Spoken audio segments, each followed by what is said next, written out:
Nothing. చెప్పుకోవడానికి ఏముండదు నాకు తెలిసి. నువ్వు చేసేదంతా పబ్లిసిటీ కోసం, నువ్వు చేసేదంతా వీడియోలు పెట్టించుకోవడం, లేకపోతే ఫోటోలు పెట్టించుకోవడం, ఆ తర్వాత మీ వాళ్లే, మీ జనసేనలో వాళ్లే మళ్ళీ నిన్ను తీసి అవతల పెట్టడం, అదంతా నీకు రాజకీయాలు నీకు తెలుసు, నేను చెప్పక్కర్లే.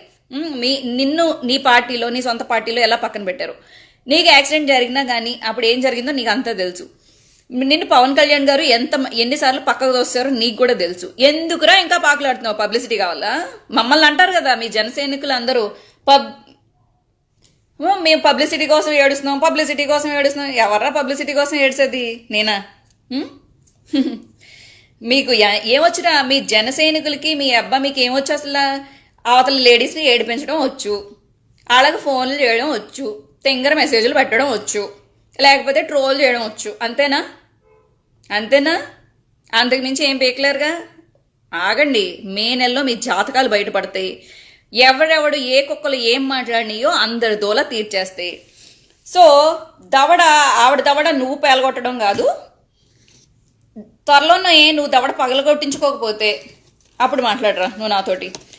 ఇలా పిచ్చ మాటలు మాట్లాడి పాపం బాగా రెచ్చిపోయిన దిలీప్ శంకర్ గారికి రేపొద్దున శివరాత్రి కాబట్టి నేను మాట్లాడను కాబట్టి ఈ రోజు ఇవ్వాల్సిన కోటింగ్ మొత్తం ఇచ్చేసా. ఈ రోజు నుంచి ఎవడైనా జన సైనిక్ అని కానీ లేదా వేరే ఏ పార్టీ అని కానీ లేడీస్ని కింద మీద మాట్లాడితే ఆడి గూ పగిలిపోతుంది.